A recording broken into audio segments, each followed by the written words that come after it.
Hi, I'm Yonden Lhatoo at the South China Morning Post. Let us all lift our eyes up to the ivory towers within which our government is ensconced and give thanks to it for finally and effectively acknowledging what we the people knew already. Hong Kong's housing situation has gone to hell. Abandon all hope, ye who enter here. Home prices in the world's most expensive housing market have skyrocketed 126% over the past 22 years, surpassing the obscene heights we last saw in 1997. That was just before the bubble burst, courtesy of the Asian financial crisis, which taught us a few lessons about greed that have long since been forgotten. Property prices are still mostly out of reach for Hong Kongers, Finance Minister Paul Chan admitted recently. Thank you, Captain Obvious, but at least it's on the record now. Mortgages have become bottomless pits that devour nearly 70% of incomes among those who are desperate or foolhardy enough to buy homes in these ridiculous times.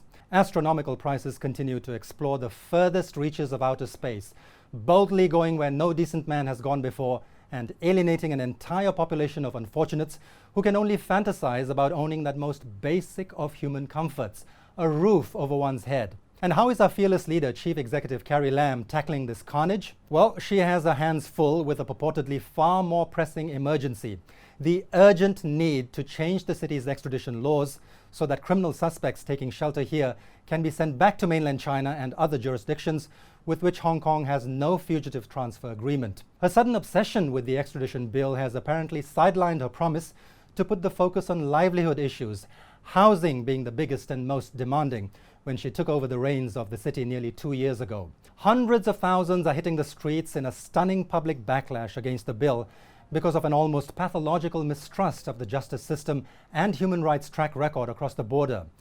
Even more worrying is the extent to which thousands of youngsters are prepared to go in this sudden surge of mass dissent. Watching their violent confrontations with police, I can't help feeling this goes far beyond a legal amendment to the city's extradition laws. This is about feeling hopeless and frustrated and downtrodden.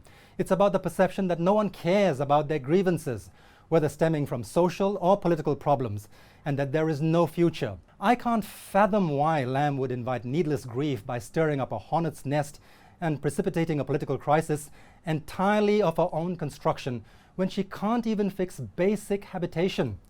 Talk about not being able to see the wood for the trees. In an affluent city of 7.4 million, with an Uncle Scrooge of a government sitting on fiscal reserves totaling well over $1 trillion, housing remains the root cause of deep resentment and social strife. It all boils down to an outdated system under which our government cannot wean itself off the diseased teat of its over-reliance on land sales for revenue.